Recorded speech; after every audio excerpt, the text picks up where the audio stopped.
Hello everybody! So how good are your header tags for your SEO strategies? This is Stef from Samayas and welcome to my channel. So this video is part of a series of SEO strategies wherein we look first at the definition of what we can do and then dig in with .NET. So as developers, we all know the basic of HTML, right? But what do search engines really read on a website? And what is important and what isn't? Well, header tags, which are also called heading tags, are HTML elements used to define headings and subheadings on web pages. That, of course, everybody knows or should. They create a logical hierarchy that helps both users and search engines to understand the content structure of your page. H1 is the most important heading, representing the main topic of the page. H2 is a major section heading that breaks down H1 topics. And then finally, you have between H3 and H6, where there every time a subsection from the previous heading, while H6 being the least important subsection. So, header tags are hierarchical in nature, but that doesn't mean that a lower heading tag actually needs to be included in a higher heading tag, like something you have in JSON or in XML.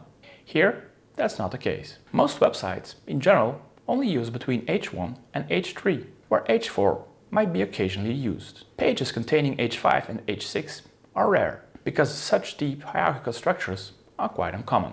An HTML page should only have one H1 tag, which represents the main heading or subject of the entire page.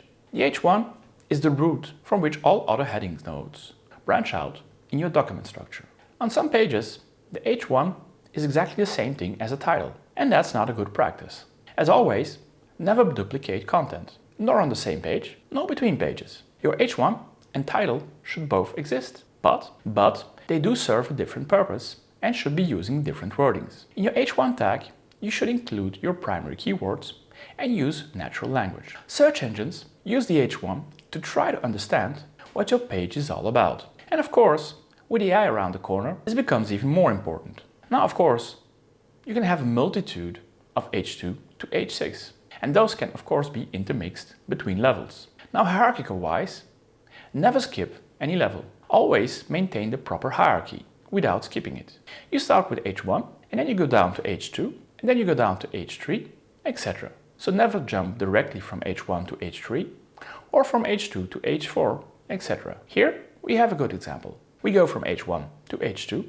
From H2 we have 3 H3s, then we jump back to H2 and then we have a final H3. The following is a bad example where we jump immediately from H1 to H3, skipping the H2, and that's not done. And of course, not just search engines, but also users often skim through pages. So proper heading structures makes content easier to scan and to navigate. And depending on the type of document, you can always include a table of content. If, however, you do include a table of content, that should match your headings, of course. Screen readers also use heading tags to help visually impaired users navigate throughout the content. So here as well, proper hierarchical structure is crucial for web accessibility.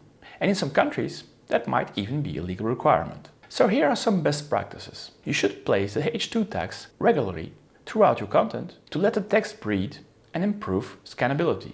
And try to use an H2 tag every 200 to 500 words. Keep headings relatively direct to the content and follow a natural sound. Don't reveal everything in the heading, but try to use something that creates curiosity at the user for wanting them to read further along. Never use heading tags just to make text bigger or bolder. For that, you have CSS and you can control it visually. Now, of course, in .NET here, we don't have a lot to tweak, but let's still dig in. So now, I've created a new ASP.NET Core MVC application and I've called it Basic Headings. Technically, I continue on the previous sample of my meta keywords. And in there previously, I've restructured my models to view models. I created a base view model, a home view model, an area view model, etc. But since this is only a sample about headings and the technicities of those previous samples are not important, here I'll just concentrate on my heading tags. And so I've modified my index and in there I included headings, going from H1 all the way to H6 and filling it up with dummy text. And as you can clearly see, we have our H1, then we have an H2, we have a couple of P's, again an H2, then we have an H3, an H4, an H5. They're all one underneath the other.